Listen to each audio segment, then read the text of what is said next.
El Teatre Tarragona torna a tancar per risc de despreniment a la zona del vestíbul. És el mateix problema que ja va obligar a tancar aquest equipament cultural l'any 2019. Llavors afectava la zona de la platea. De seguida us donem tots els detalls d'aquesta notícia que hem conegut aquesta mateixa tarda. Tenim altres titulars. Les ajudes per poder menjar han crescut un 45% a Càritas Tarragona durant el 2020. Més de 21.000 persones s'hi han adreçat per rebre algun tipus d'ajuda. La majoria, 7 de cada 10, dones i famílies amb fills. El director de l'aeroport de Reus assegura que l'ampliació de l'aeroport del Prat és compatible amb el creixement de la infraestructura tarragonina i que poden ser complementàries. En una entrevista a TAC12 també té bones sensacions de cara a la temporada d'estiu. Rescaten peixos al tram final del riu Francolí, on baixa molt poc cabal d'aigua. La causa, les poques pluges d'aquesta primavera. L'Ajuntament de Tarragona, però, demanarà un informe també a l'Agència Catalana de l'Aigua per si podrien haver altres factors. Altafulla recupera el mur de l'antic cementiri a tocar de l'església que va caure pel temporal Glòria del gener del 2020. També s'han recuperat restes òssies que podrien datar del segle XVIII. I en esports, el Nàstic competirà a la primera federativa contra els equips mediterranis i els andalusos, a banda també de l'Albacete i el filial del Reial Madrid. Sorpresa en el repartiment dels dos grups de la flamant categoria, que es dividirà en est i oest i no pas en nord i sud, tal com es preveia inicialment. Són els titulars d'aquest dijous. Benvinguts, benvingudes al Notícies 12. Comencem.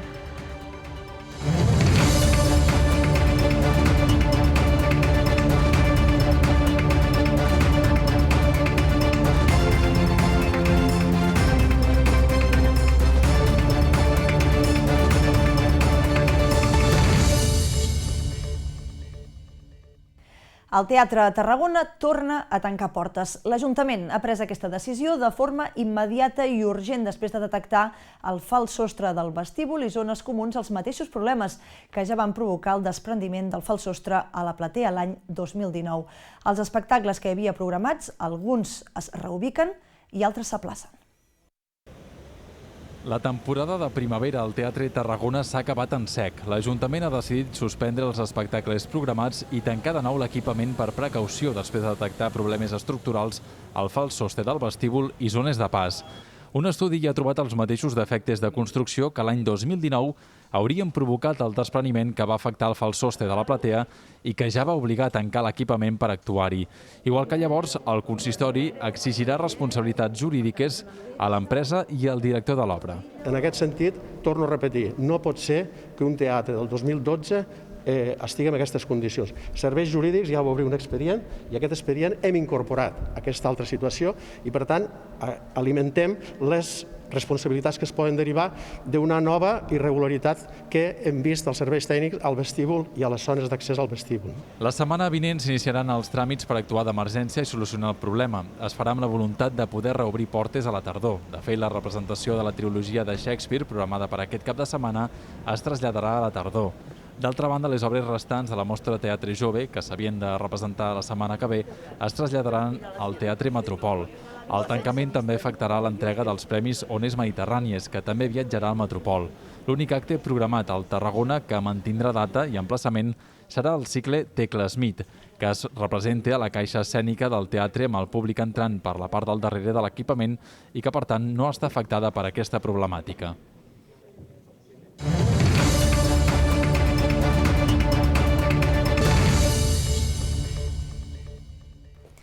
Ho dèiem en començar, més de 21.000 persones s'han adreçat a Càritas Tarragona durant el 2020 per demanar ajuda. Aquestes són les dades de la seva memòria anual. Com dèiem, 21.000 persones ateses i més de 8.000 llars, unes xifres que representen un augment del 33% respecte al 2019.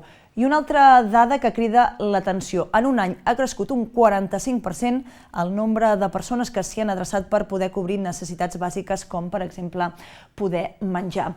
La pandèmia ha accentuat la pobresa de moltes famílies, una situació que, segons Càritas, no es podrà revertir fins d'aquí 2 anys.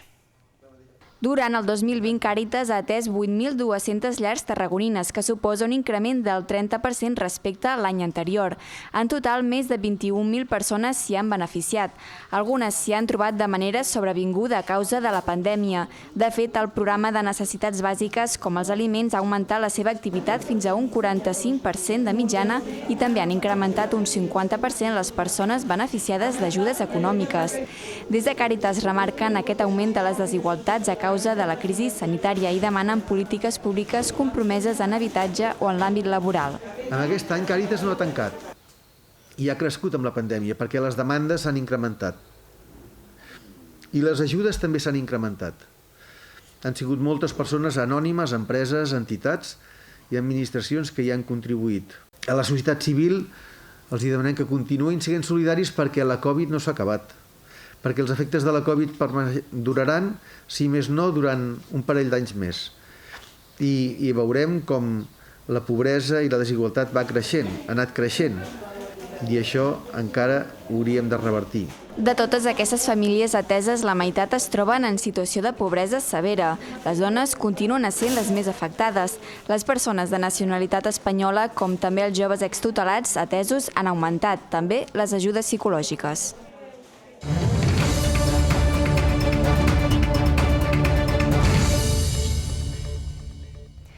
Moment per analitzar l'evolució de la pandèmia, avui amb el titular que baixa la pressió als hospitals del Camp de Tarragona. Hi ha 62 persones ingressades, són 6 menys que ahir, és la quantitat més baixa des del passat 10 d'abril, és a dir, des de fa gairebé 2 mesos. A les unitats de cures intensives hi ha 25 persones ingressades, 2 menys.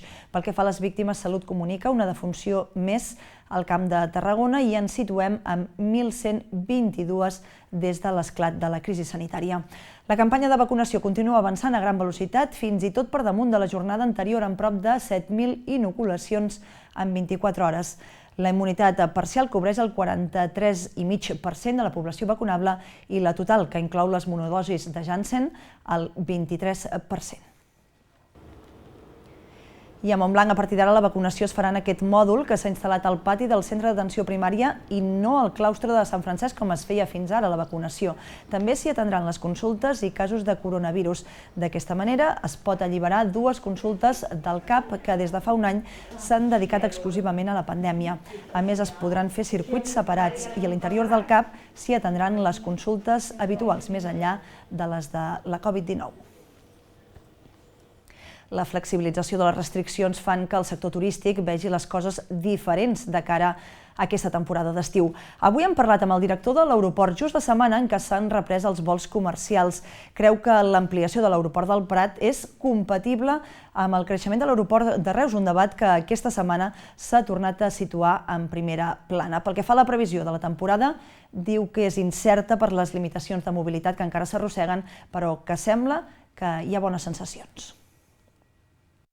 La recuperació de l'operativa es preveu que sigui progressiva.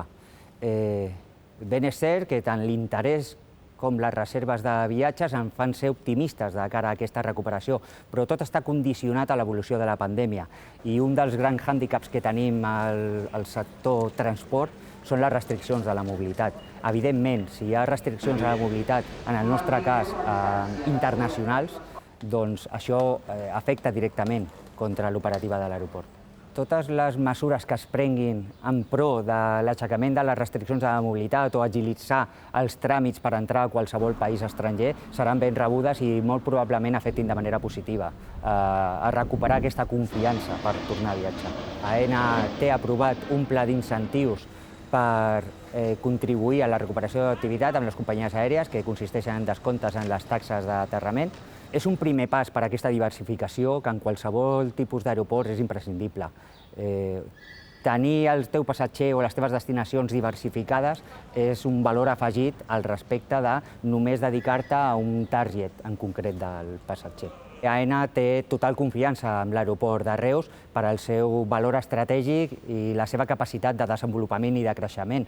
L'aeroport ha invertit més de 12 milions d'euros en reformar tot l'edifici terminal per tal d'ampliar la seva superfície i modernitzar-lo per una demanda futura, a la mateixa vegada que incrementar la qualitat al servei dels nostres passatgers i qualsevol tipus de petició de la futura demanda. Un dels objectius de l'aeroport de Reus és fer que els passatgers arribin a la seva destinació final de la manera més senzilla i àgil possible.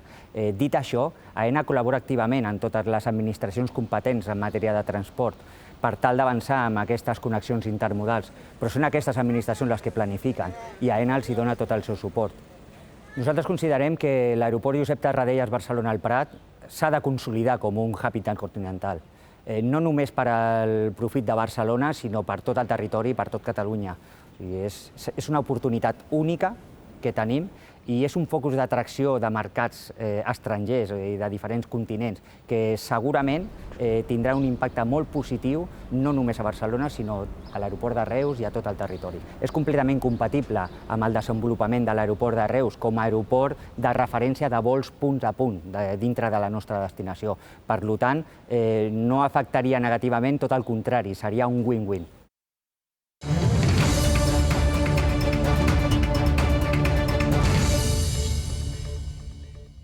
Obrim crònica política. Antoni Pecó liderarà a partir d'ara l'executiva d'en Comú de Tarragona, juntament amb Elisa Alegre.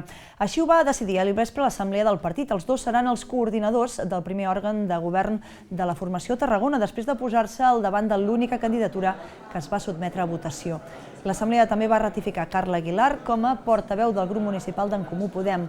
En l'ordre del dia de la reunió també figuraven les explicacions del grup municipal a les bases al voltant de l'estat de les negociacions per ampliar el govern de l'Ajuntament de Tarragona. Unes converses que els comuns asseguren que van pel bon camí, però les quals no hi volen posar data de finalització. Estem treballant proactivament en aquestes negociacions i bé, aquí hem d'anar treballant. El que sempre hem dit, volem un bon acord i no un acord ràpid, volem treballar-ho bé i per això estem fent també molt de treball intern entorn a aquesta negociació.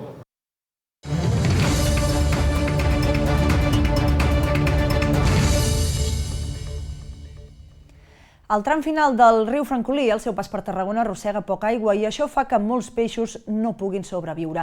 Per posar-hi remei, des d'avui se'ls està rescatant per alliberar-los en un espai on hi hagi més aigua. Segons l'Ajuntament, les poques pluges de la primavera són la principal causa de la sequera, però n'hi podrien haver d'altres. Per això demanaran un informe a l'Agència Catalana de l'Aigua. Llisers, barbs, anguiles, crancs de riu i fins i tot alguna carpa. Aquestes són les espècies de peixos que des d'aquest dijous una empresa especialitzada coordinada pels tècnics de Medi Ambient de l'Ajuntament de Tarragona estan rescatant dels diversos tolls que encara queden al curs baix del riu Francolí, gairebé sec en aquest punt ara mateix.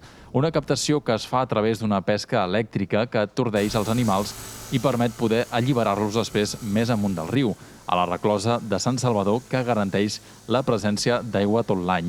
Un fet, el de l'assecament del riu, que és habitual durant l'estiu, com en molts rius mediterranis, però que enguany ha arribat més aviat a causa de la manca de pluges de la primavera i amb la projecció d'un estiu també sec per endavant. Malgrat pugui no ser la nostra competència, és la nostra incompetència, la salut de la fauna i de la flora del municipi, de la fauna també dins dels rius, dic no competència però sí incumbència, i per tant aquí tenim un problema, que és un problema que es planteja cada any, que tampoc ens pot venir massa de nou, però que en qualsevol cas enguany es presenta més aviat perquè hem tingut una primavera molt seca. Tot i que no és un fet excepcional, des del consistori tarragoní mantindran una reunió la setmana vinent amb l'Agència Catalana de l'Aigua per analitzar si, a més de les causes climàtiques, estan intervenint factors humans en l'assecament prematur del Francolí.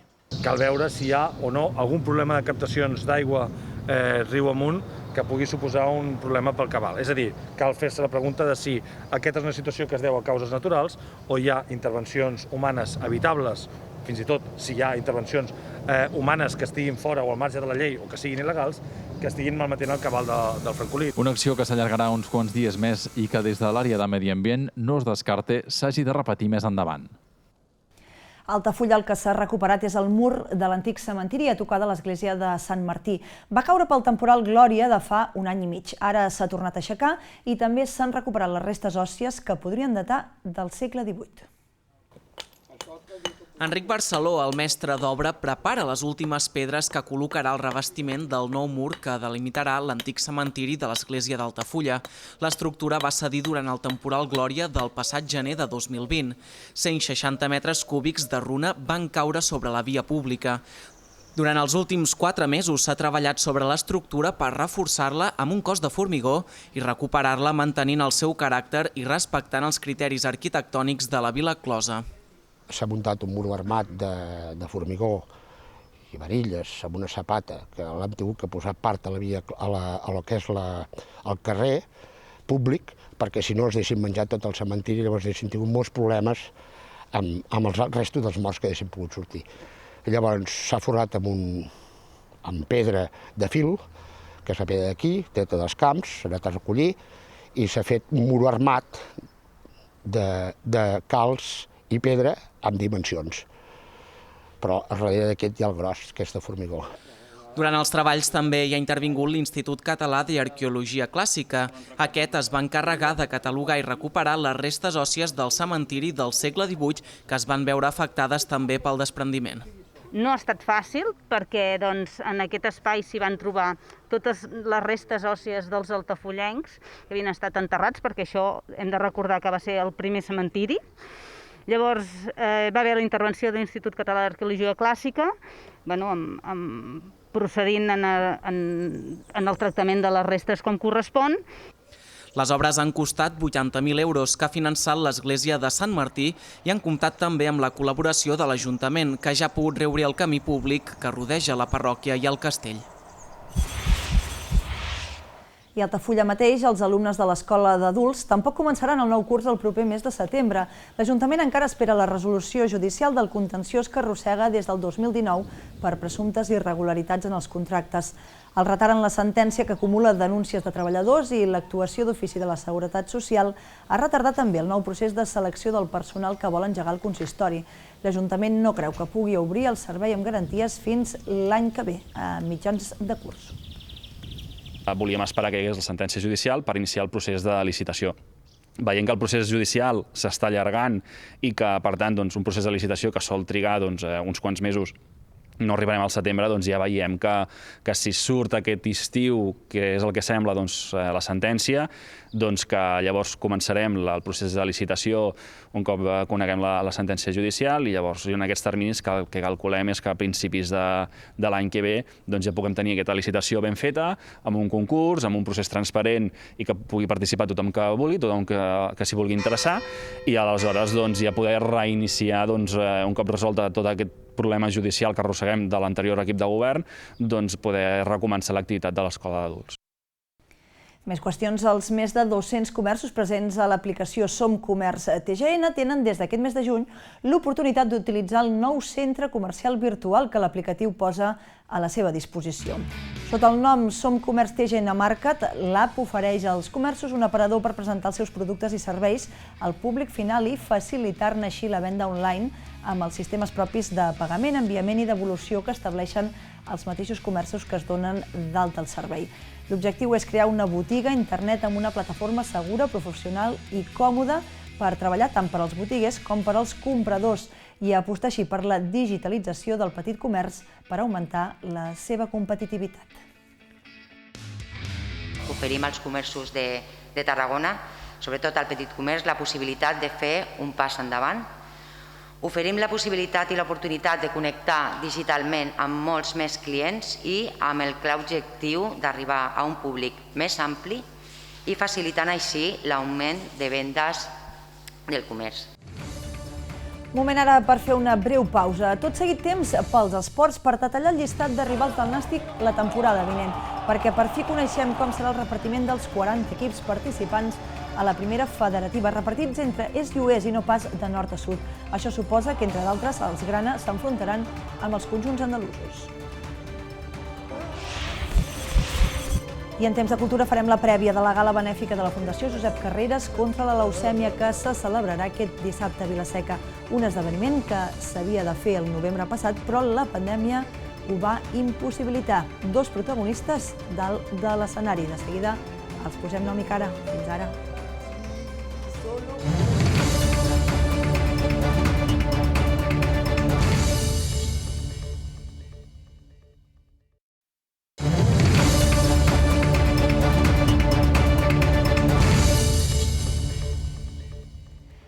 Sorpresa a la flamant primera federativa. No es repartirà en dos grups, de nord i sud. El Nàstic jugarà principalment amb els rivals mediterranis i els andalusos, també amb l'Albacete i el filial del Real Madrid. Quan tots donaven per fet que el Nàstic viatjaria pel nord peninsular, perquè així ho va deixar entreveure la federació en els passos previs a la configuració de la temporada, finalment Tarragona competirà contra rivals molt coneguts, com la resta de catalans i l'Andorra, i amb altres completament inèdits en època contemporània. En aquest darrer sac afegim els 7 andalusos, entre ells els filials del Betis i el Sevilla, i amb desplaçaments tan llargs com el d'Algesires, Sanlúcar de Barrameda, la línia de la Concepción, San Fernando i Linares. Alguns són experts de l'antiga segona B i molts especialment durs al seu estadi. No tan llunyans ni exòtics seran els passos pels camps de l'UCAM Múrcia, l'Alcoià, l'Atlètic Balears, el Villarreal B i el Castelló, ja que tots ells s'han vist les cares amb els tarragonins entre la categoria de plata i la de bronze.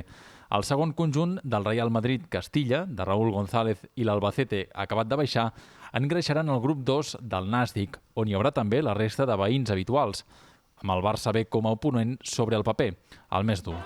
És a dir, que el repartiment s'ha dissenyat d'est i oest i no pas de nord i sud. Dividits en dues lliguetes de 20 integrants, tan sols pujaran directament els campions. Les altres dues places sortiran d'una promoció que plegarà en seu única els classificats entre la segona i la cinquena posició. El Nàstic disposarà de 24 fitxes, 23 més un tercer porter, i haurà de destinar un mínim de 8 per futbolistes menors de 23 anys. Repartiment que s'ha conegut avui que es compleixen 15 anys de l'històric ascens del Nàstic a la primera divisió. Dirigit per Luis César, l'empat contra el Xerès va permetre que la Tarragona futbolística toqués el cel gairebé 6 dècades després. L'experiència va allargar-se una sola temporada. Des d'aleshores, tan sols Vicente Moreno va acostar-se a la fita amb un play-off perdut. Han passat 15 anys i d'aquí uns dies Raúl Agné serà presentat com a nou tècnic grana el 21è des que el Nàstic va ser de primera per últim cop. Estem en una setmana clau per l'esport de casa nostra, molt pendents d'una constantinenca. Elia Canales disputarà demà divendres el classificatori de tir amb arc per als Jocs Olímpics de Tòquio. Hi haurà 4 places continentals disponibles i ho intentarà Turquia, on ja ha aconseguit el passi a la final del Campionat d'Europa en la modalitat mixta. L'equip espanyol va vèncer l'amfitrió i buscarà l'or contra Rússia aquest diumenge. Tercera temporada consecutiva sense canvis a la banqueta, però amb el desig d'allargar l'estat de gràcia d'un projecte que no es posa límits.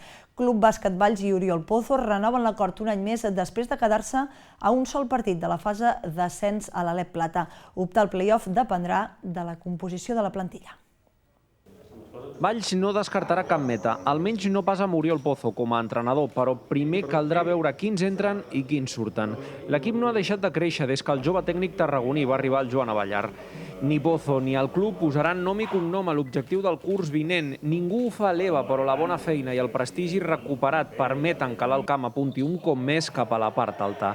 Qui ja va anunciar la intenció de deixar el projecte per tornar a l'Alep és el base Pol Olivier. Primer hem de veure com queda la plantilla, en funció de la plantilla que quedi, doncs podem marcar objectius, però crec que és un error marcar-se objectius molt ambiciosos des del primer dia, especialment perquè no sabem avui en dia ni tan sols quin format tindrà la competició, ni que és cert que valorar la trajectòria dels 2 últims anys sempre pots pensar en anar cada cop a més, però bé, crec que nosaltres sempre hem dit que volem ser el més competitius possible. Aviat encara per saber quants moviments es produiran al vestidor campió de subgrup. No sembla, però, que es pretengui sacsejar res perquè hi ha crèdit guanyat.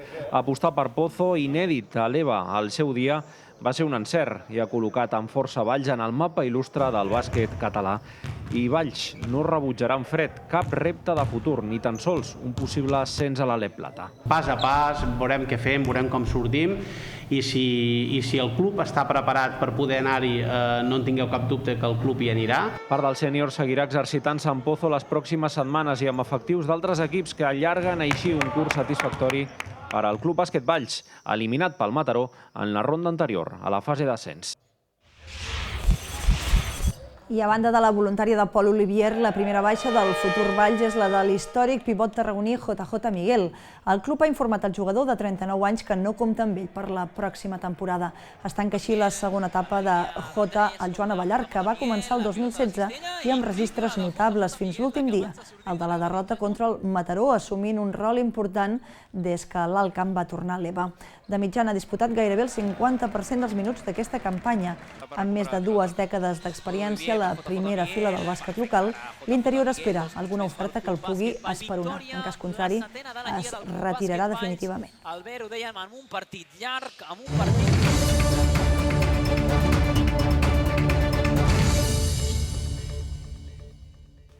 No va poder celebrar-se el novembre de l'any passat per culpa de la pandèmia, però sí que serà possible aquest dissabte.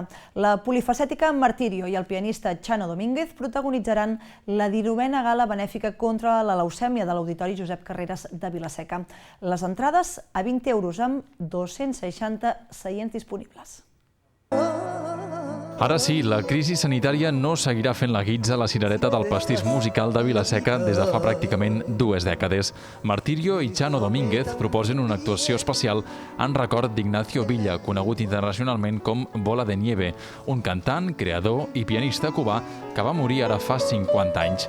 Havien d'actuar el 14 de març del 2020, just quan va esclatar la pandèmia. Van reconduir el concert l'octubre passat, però el virus tampoc va oferir treva. Ara han rebut amb els braços oberts ser partícips de la gala en favor de la lluita contra la leucèmia de la Fundació Josep Carreras. Qui vulgui assistir-hi pot adquirir la seva entrada per 20 euros al web de l'auditori local. També s'habilitarà una fila zero més enllà dels 260 seients disponibles. La solidaritat salva vides. Et permet tenir places d'investigador, et permet equipar laboratoris de recerca, et permet equipar algunes plataformes que, sapiguent que tens aquesta regularitat, les pots consolidar. Per nosaltres és un granet de sorra important. La Fundació Carreras, a nivell d'iniciatives solidàries, jo crec que té una platja sencera i té moltíssimes activitats molt variades, a més. Aquesta és una de petita, però per nosaltres és la manera de donar, de visualitzar aquest suport. Martirio destaca no tan sols com a primera espasa de la cobla andalusa, sinó també per la seva capacitat d'adaptació a estils com el flamenc, el bolero, el jazz o el pop.